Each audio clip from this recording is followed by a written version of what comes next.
pistons are all nice and clean now. So what I've done is I googled it and I used some WD-40 and I just sprayed it inside these and filled it up and let it soak for a few hours, and just got like a Scotch Brite and a little brush and scrubbed it all off, and it came up pretty clean compared to what it was. It was so thick. And I've also done it to my head, just letting these soak, so I'll scrub a bit more. Already have, you can see it's already cleaned up a bit. Yeah, but that's been like that since last night, so my valves are holding pretty well. I'll still give them a bit of a lap to seal them up. I notice this one here is leaking very faintly, but not much because it hasn't gone down. Just a very slow leak, but yeah, I'll lap the valves so there's a good seal and freshen up the head. Just popped out piston number 1. It's all looking pretty good. Just popped it on the ground actually and compared it to the small port 16 valve, which is a lot more beefier. Check out that, it's a huge difference. Skinny, fat.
So block's all empty now, all the crank's been pulled out.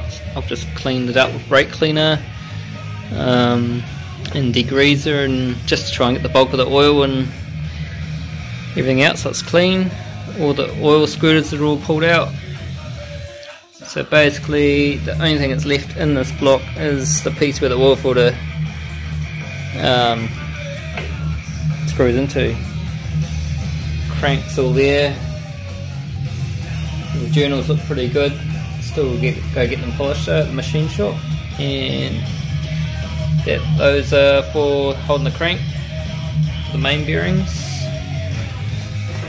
And I've just made this up, all these wood shavings, just so I can hold the valves all in order.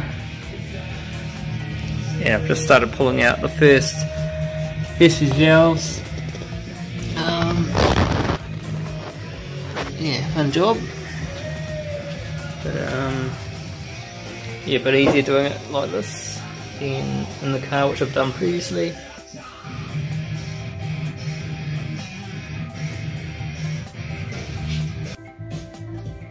Currently just pulling apart my pistons at the moment. So if you haven't seen a piston, it looks a bit like that. It's in Blacktop.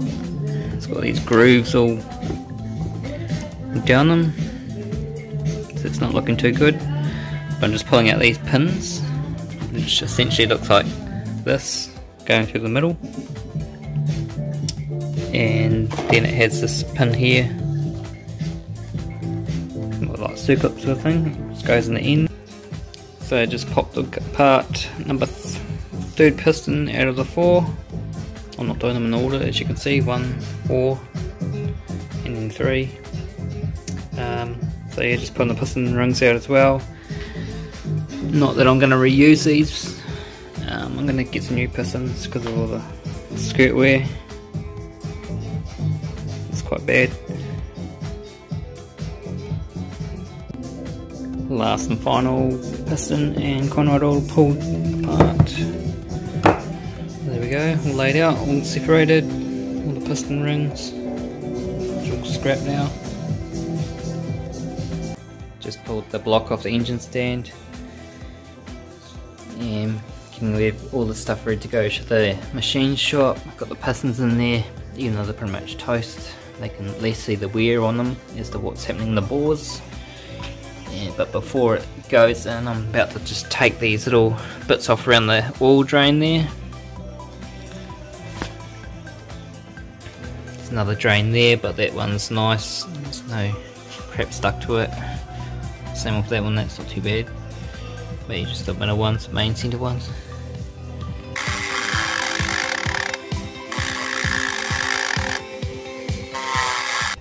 Just finished doing that one, and that's what it used to look like, something like that. So it's just a little bit tidier. Just subtle improvements. All the valves are out now, got them on my rack. I've just had one in the drill press, cleaning it up. So what I've been doing is I've had it spinning and I've had the Scotch Brite just cleaning all the carbon off it. As you can see by this one, it focuses, it's pretty yeah, full of carbon and it's pretty hard to get off. So I've just been having it spinning and just putting the Scotch Brite on just to shine it up.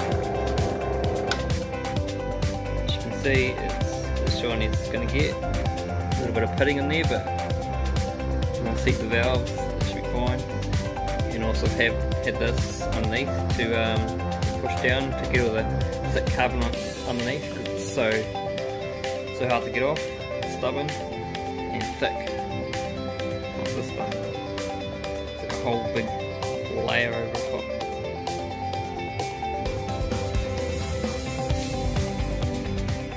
We're going to end this first video of the disassembly and the head, like on the valves and all that. I have since had all the block away, getting machined, all the bottom end done, and that is now back. So I'm going to be making a video up on that next, of reassembly, putting all the pistons together, conrods. In front of me, I'll just turn this on. We have them all laid out, and I'll go through all the stuff that I've got. Replacement parts, some nice looking MRP trumpets there, MRP forged conrods, quite nice. And I'm going to be weighing up all the bits and pieces to make sure they're all balanced. So that will be in an upcoming video. I think the next video possibly maybe just on solely the head. So all the porting and all that sort of stuff I've been doing over the last, well, quite a while, because it's taken ages. And just basically, yeah, it could be boring for you if you're not into the head sort of things, but if you're doing this yourself, well, it could be some good tips or ideas of what to do. They're pretty simple, just takes time. And to end this video on a sad note, you may know a guy called Derek, also known as Shed Life. He runs a YouTube channel as well, has the same cars as me, an 86 and an AE92. He unfortunately passed away last Saturday on the 25th of July 2020. He was in a car accident in his 86, and unfortunately, yeah, he passed away. So if you're wondering why you don't see any more videos, that will be why. It's pretty sad. We used to talk a lot online, different ideas, different things he was doing, different things I was doing, and just ways to improve the vehicles.